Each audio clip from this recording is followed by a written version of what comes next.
Bonjour à tous et bienvenue sur une nouvelle vidéo d'Histoire éphémère. Alors aujourd'hui on va faire Felix Richter parce qu'on me l'a réclamé en live. Donc Felix Richter est le dernier survivant de Dead by Daylight.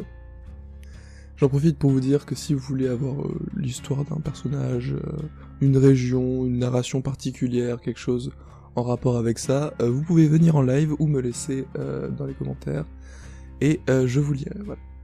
Donc on part tout de suite pour Felix Richter. Fils de Janos et Ursula Richter, Felix Richter est né à Cobourg, en Allemagne, où la famille Richter, des médecins très respectés, avait d'importants contacts. Ses parents, tous les deux membres d'une ancienne société, n'étaient jamais au manoir Richter, participant sans cesse à des conférences médicales ou prêtant assistance à des causes humanitaires dans le monde entier. Au cours de ses voyages, le jeune Félix fut exposé à de nombreuses cultures, langues et concepts architecturaux. Il ne sait pas trop quand lui est venu son intérêt pour l'architecture, seulement que cette passion le dévorait, et il savait bien qu'en dépit de l'héritage familial, il concevrait un jour des immeubles qui allaient inspirer le monde. À 23 ans, il était considéré comme un prodige de l'architecture, après avoir remporté la médaille des architectes suisses et le prix du design allemand. Malgré son succès, Félix ne pouvait pas ignorer la sensation qu'il devait son succès plus à la chance et au contact qu'à son talent ou son dur labeur. En grandissant, Félix devint mal à l'aise en société et introverti, préférant son imagination à la compagnie d'autres personnes.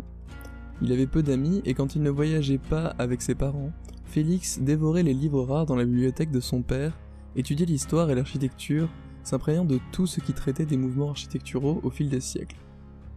Son père espérait que le jeune Félix apprenne à être plus sociable et il engagea tous les spécialistes possibles pour tenter d'améliorer ses compétences sociales. Lorsque ses efforts échouèrent, il décida de jeter l'éponge pensant que son fils apprendrait tout ça quand il serait prêt. Il se joignit alors au jeune Félix dans la bibliothèque, où il l'aida à créer des maquettes en bois détaillées de bâtiments, tout en lui racontant des histoires folles sur son club secret et leur lutte ancestrale, contre une force obscure menaçante. Félix en était convaincu, ces histoires n'étaient que des inventions de son père pour lui donner l'impression que son propre groupe, Imperiati, était bien plus cool qu'en réalité. Parfois, Félix se demandait si sa sensibilité pour le design lui venait de ses voyages d'été sur l'île de Dyer, une île privée qui abritait certaines des plus belles maisons au monde. Chaque été, Félix accompagnait ses parents sur l'île, où les membres de l'Imperiati incitaient leurs enfants à former un réseau et à forger des liens durables. Félix ne s'entendait pas bien avec les autres adolescents, mais il se lia d'amitié avec 4 d'entre eux qui, tout comme lui, n'étaient pas à leur aise dans le moule de la haute société. Les autres adolescents se moquaient souvent d'eux, les traitant de parias, un nom qu'ils apprécièrent et adoptèrent avec plaisir. Au lieu de parler en public et de participer à des débats sans fin, les parias passaient la plupart de leur temps à explorer les ruines et les mystères de l'île jusqu'à ce que l'une de leurs aventures ne prenne une mauvaise tournure. Alors qu'ils exploraient un camp de prisonniers abandonnés, ils tombèrent sur ce qui semblait être un laboratoire souterrain où ils découvrirent de vieux journaux en cuir remplis de notes et d'illustrations de cruelles expériences imposées aux prisonniers de la première guerre de l'opium menée par la Compagnie britannique des Indes orientales. Lorsqu'ils ouvrirent une porte verrouillée, ils découvrirent une chambre remplie de squelettes humains et de fioles couvertes de poussière et remplies d'un sérum inconnu. Avant même qu'ils aient pu en examiner le contenu, le sol se mit à trembler sous leurs pieds et un sifflement se fit entendre. Une étrange brume s'éleva soudain, et des griffes géantes semblèrent transpercer le sol, de sombres délires se mêlant à la réalité pour les terrifier. Avant qu'ils aient eu le temps de comprendre ce qu'il se passait, le père de Félix et plusieurs autres parents vinrent les secourir, utilisant d'étranges outils et objets pour les protéger. Choqué, Félix observa la scène sans pouvoir y croire. Il ne savait vraiment pas s'il rêvait ou s'il était en train de vivre une de ces histoires surnaturelles ridicules de son père. Quand il comprit enfin que ce n'était pas un rêve, tout était terminé. Les parias étaient saufs, mais leurs parents avaient mystérieusement disparu, sans laisser de traces. Après le choc de la disparition de son père, Félix se remit à la recherche d'une théorie qui puisse l'aider à comprendre le phénomène qu'ils avaient découvert sur l'île. Il partagea ses recherches avec les parias et d'autres personnes rencontrées en ligne qui avaient perdu leurs êtres chers de manière similaire. La tragédie alimenta une forte relation entre les parias pendant des années. Ils collaborèrent pour découvrir ce qu'il était arrivé à leurs parents. Mais rien ne semblait avoir de sens. Toutes les pistes suivies finissaient en impasse. Au fil du temps, leurs efforts se réduisirent et les 5 amis s'éloignèrent peu à peu, chacun suivant son propre chemin, espérant ainsi oublier l'horreur sans nom qui leur avait pris leurs parents. Au fil des ans, Félix s'avéra être un architecte exceptionnel, mais il ne trouvait que peu d'inspiration à travailler pour les autres. Il comprit alors que son père avait raison et que son manque de sociabilité l'entravait. Il se dévoua alors à améliorer son élocution et son sens du décorum et apprit à construire son réseau, ou plutôt à jouer la comédie, comme il le disait lui-même. Il créa une façade parfaite pour se rendre plus sympathique et populaire auprès des clients potentiels.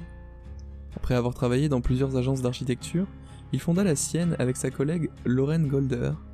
Ils partageaient la même vision et s'opposaient philosophiquement aux bâtiments modernistes et conventionnels, expérimentant souvent avec des matériaux, des formes et des structures peu habituelles. Félix continuait de saper les attentes traditionnelles, préférant les éléments audacieux et peu conventionnels qui chamboulaient le monde de l'architecture.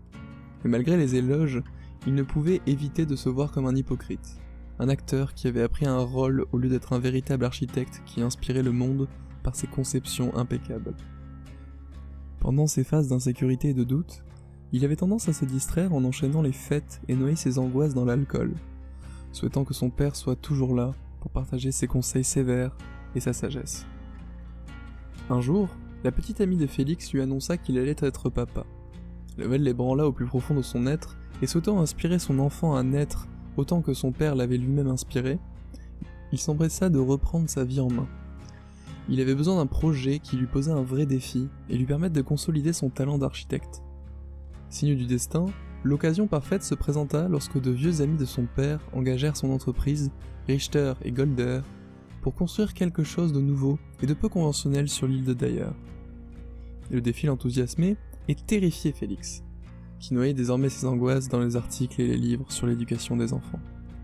6 mois plus tard, le projet de restauration de Dyer était lancé, et tandis que Félix étudiait le terrain, il entendit soudainement une voix familière qui l'appelait derrière les bâtiments victoriens, ravagés, et les ruines croulantes, refermant de sombres histoires cachées et oubliées depuis longtemps.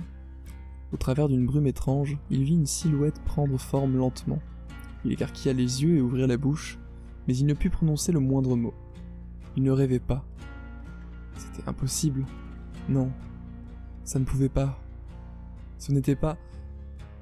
Et pourtant, prenant conscience de ce qu'il voyait, Félix tituba, sidéré.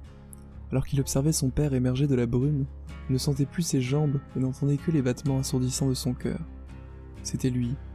C'était bien lui, son fils à naître, allait connaître son grand-père. Il pourrait enfin lui montrer tout ce qu'il avait accompli depuis sa disparition. Ils se fixèrent du regard pendant un long moment, puis son père lui lança un regard déçu, avant de lui tourner le dos et de s'éloigner. Le cœur battant, Félix s'élança derrière lui et disparut à jamais. Voilà, donc l'histoire est assez intéressante en fait. On voit, c'est un des premiers survivants où on voit vraiment un développement de l'entité par rapport au monde réel. Et c'est ça que moi perso j'ai bien aimé dans cette histoire, c'est le fait qu'on voit la brume qui s'insinue dans le monde réel comme elle l'a fait dans plusieurs endroits hein, pour abducter les autres survivants. Et du coup c'est assez, je trouve ça assez intéressant de voir des gens qui combattent la brume et qui en sont conscients, parce qu'on peut se demander comment ça se fait, tout ça, bref voilà. Du coup maintenant les perks de Félix Richter. Donc la première c'est visionnaire. Si vous êtes proche d'un générateur, vous pouvez voir son aura. Donc c'est basiquement une perque de détection standard comme tous les tueurs en ont. La deuxième perk, c'est mesure désespérée. Pour chaque survivant blessé, suspendu à un crochet ou en état critique, la vitesse à laquelle vous soignez ou décrochez vos alliés augmente légèrement. Donc voilà, c'est mesure désespérée, ça porte plutôt bien son nom, hein, on va dire. Et donc la troisième, conçue pour durer. Une fois par partie, un objet vidé de ses charges en récupérera. Donc très pratique, ça permet de prolonger la plupart des caisses qui ont été nerfées dans les derniers patchs, notamment je pense à la caisse de réparation spacieuse, et ça aussi permet d'utiliser des add-ons qui normalement enlèvent des charges dans la toolbox ou dans le medikit, de les utiliser plus longtemps, et vu que ces add-ons sont généralement craqués, c'est plutôt pratique, voilà. Donc un survivant quand même assez fort, assez utilitaire, pour une fois un survivant qui a pas l'air d'être d'être focus sur le fait de juke le killer, sur le fait de le poursuivre et tout ça, comme ont pu être Meg ou Claudette qui arrivent à se cacher assez facilement. Lui, j'ai pas l'impression qu'il soit prévu pour se cacher, il est prévu pour Gen Rush et Gen Rush en fait. Gen Rush et sauver tout le monde, donc c'est un peu un survivant d'élite. Voilà, pour ceux qui savent bien jouer ou pour ceux peut-être qui apprennent à jouer et qui veulent aller rapidement. Voilà, donc c'est la fin de cette vidéo sur Felix Richter, j'espère qu'elle vous aura plu, n'hésitez pas à commenter, à mettre un pouce en l'air, à vous abonner et à partager cette vidéo, à passer sur mon stream, et surtout n'hésitez pas à suggérer le personnage de la prochaine vidéo. Voilà, c'était Aieros Ateris pour une histoire éphémère.